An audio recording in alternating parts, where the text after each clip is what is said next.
This morning on DC News Now, a person in custody after a shooting at the White House Correspondents' Dinner where President Trump was. We have reaction from the president and those who were at that event.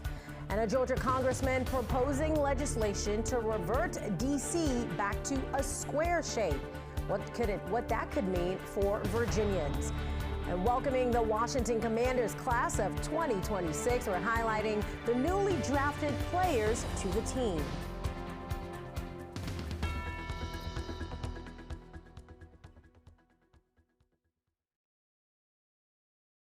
The president there at the White House speaking after he was rushed off stage when shots rang outside the ballroom at the White House Correspondents' Dinner. A really scary situation there. We want to begin by telling you the president is okay. Federal authorities have the man in connection to that shooting in custody. The event was at the Washington Hilton. The president was not hurt. The Associated Press has tentatively identified the shooter as 31-year-old Cole Allen from California. DC News Now's Dave Laval kicks off our coverage. This individual was intent on doing as much harm and as much damage as he could. U.S. Attorney for the District of Columbia, Jeanine Pirro, describes the carnage narrowly avoided at the White House Correspondents' Dinner Saturday night. Security footage at the Washington Hilton shows the gunman shoot a Secret Service agent as he ran past other federal agents. They captured him before he could enter the ballroom that included President Trump and Vice President J.D. Vance. It does appear he is a lone actor, a lone gunman. Interim D.C. Police Chief Jeffrey Carroll said the suspect carried a shotgun, handgun, and several knives. It's still not clear who the gunman targeted. We do know the president was inside the ballroom. We know there was cabinet members and many guests in there. Who specifically he was targeting at this point, that's part of the investigation. President Trump released this picture said to be of the suspect, tentatively identified by the Associated Press as 31-year-old Cole Allen of Torrance, California, a registered guest at the hotel. The wounded agent went to the hospital for treatment of his injuries, while the shooter went to be evaluated. Meanwhile, the Secret Service defended itself from critics concerned with how a gunman got close to the ballroom. We do site assessments, and that's why we go out and build these sites per what the event is, and that's how we go about our business. Right now, the suspect faces charges of using a firearm during a crime of violence and assault on a federal officer using a dangerous weapon. The suspect is scheduled to be arraigned Monday morning. More charges are pending. At the Washington Hilton in Northwest, Dave Laval, DC News Now. And a former service member and Virginia mom was at the Correspondents' Dinner with her husband. Erin Tillman tells us she had stepped out of the ballroom to call her son when the commotion started. 3 really loud bangs, and the gentleman fell right in front of me, face down. He had a rifle. The rifle fell in front of him off to the side. He was wearing magazines with rifle bullets that were kind of like similar in fashion to a woman wearing a crossbody bag. And we have reaction from local leaders following that incident last night at the Correspondents' Dinner. In a tweet, Maryland Governor Wes Moore thanked Secret Service and law enforcement for their swift response at that White House Correspondents' Dinner. And Virginia Governor Abigail Spanberger echoing that same message, adding that political violence has no place in this country. And you can continue to get latest information on the incident at the White House Correspondents' Dinner. Head to our website, dcnewsnow.com. It's time to get a check of your forecast. I can tell you things have cooled down quite a bit this morning with a live look right now over the horizon here in DC. You can see the Capitol Dome off in the distance. Our temperatures starting off in those winter-like feels. Meteorologist Brittany Ward joining us now to let us know what we are in for the rest of the day. Yeah, overall those cooler conditions will stick around, so you definitely want to have the jacket when heading out. You want to keep it around as we head into the rest of your Sunday. Now, at least we are dry. Satellite and radar showing you that system that moved through yesterday now just pushed offshore. We are still holding on to a few clouds, but if we take a look, we didn't really see that much rain from yesterday's rainfall. This is a look at the totals across most of the area. We got about 1/10 of an inch of rain here in DC. As you head out towards Luray, it looks like they got 1/2 inch of rain, a little over 1/2 inch of rain there in Woodstock. So those areas definitely will help the drought conditions. But again, most of the DMV still under those drought conditions. Now, when we compare our rainfall totals monthly versus yearly, we're actually behind for the month of April. Right now,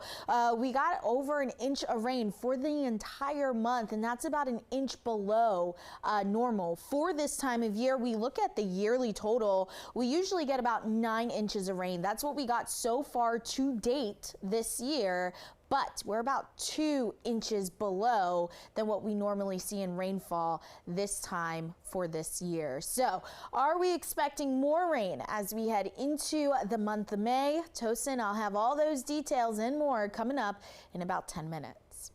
All right, Brittany, we'll check in with you then. Thank you.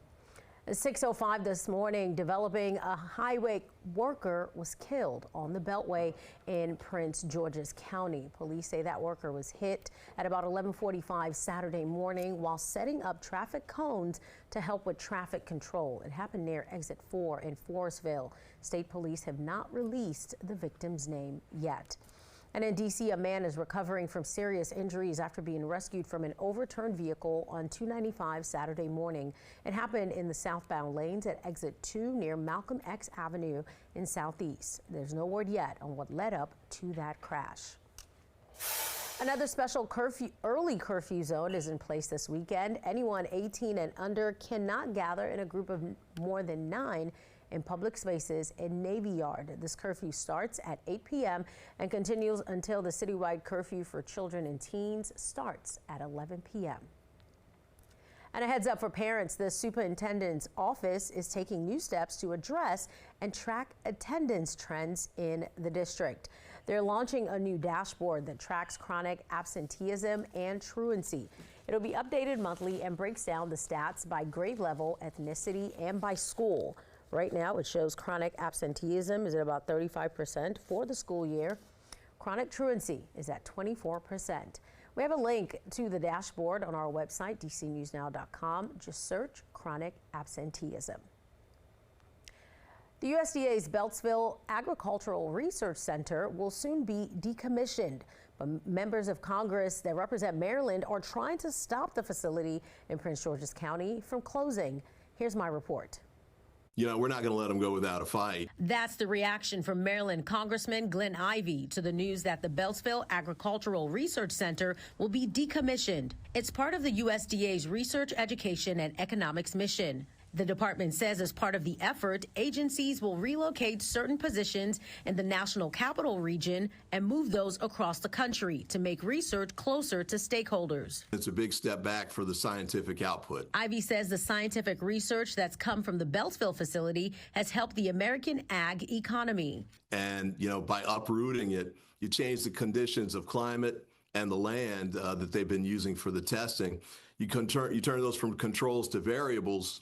And so it really undermines the research that's been done and forces researchers to start over again. Secretary of Agriculture says this mission is about strengthening USDA's research focus. She says, quote, "This move puts our research institutions outside of the Beltway and closer to the land-grant universities with talent pipelines who will lead the research and solve the problems facing the future of American agriculture." Congressman Hoyer represented this district years ago, and a few decades ago, he put in legislation to protect Park against a move, certainly a sale. And I think we're going to use that kind of leverage. We're in the beginning of the appropriations process now, and there's authorization legislation we might look at as well in the Farm Bill or other places. We'll take it one step at a time. And then there's potential litigation. USDA says the reorganization is not a reduction in force. My thanks to Congressman Glenn Ivey for chatting with me. 6:09, people laced up their walking and running shoes for the Hope for Stride 5K Homecoming Festival. The event was in Anacostia Park. Saturday's event supports the Academy of Hope Adult Public Charter School's mission to empower learners through education, career training, and life-changing services. Organizers say the event helps celebrate alumni and spread more awareness about what the Academy has to offer. We provide opportunity for learners to come back and get their high school diploma. We also have workforce programs where if students are interested in getting being licensed in CNA and also IT. Organizers say they have two campuses, one in Ward 8, the other in Ward 5.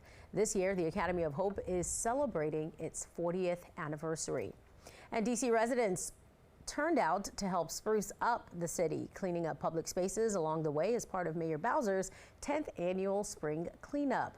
People removed litter, graffiti, and helped with community gardening. Organizers say the event helps remind people of simple ways for the community to step in and keep spaces clean for everyone. All can come together, as you see, and clean up our area parks and our streets and our community to keep it safe and vibrant. Those who were part of the effort got to learn more about recycling, composting, and waste reduction programs that are offered. Well, we spotted a bit of royal redecorating near the White House ahead of King Charles's visit to D.C. this week. The British flag featuring the Union Jack has been affixed to light posts near the White House. The royals are expected to arrive in D.C. on Monday. All right, 6:11 is your time. Still to come this morning, a look at the draft picks suiting up in burgundy and gold this season. One of them isn't a stranger to QB Jayden Daniels. And as DC News Now continues to highlight stories of the spirit of America, we take you to a hotel with a front row seat to over 200 years of American history.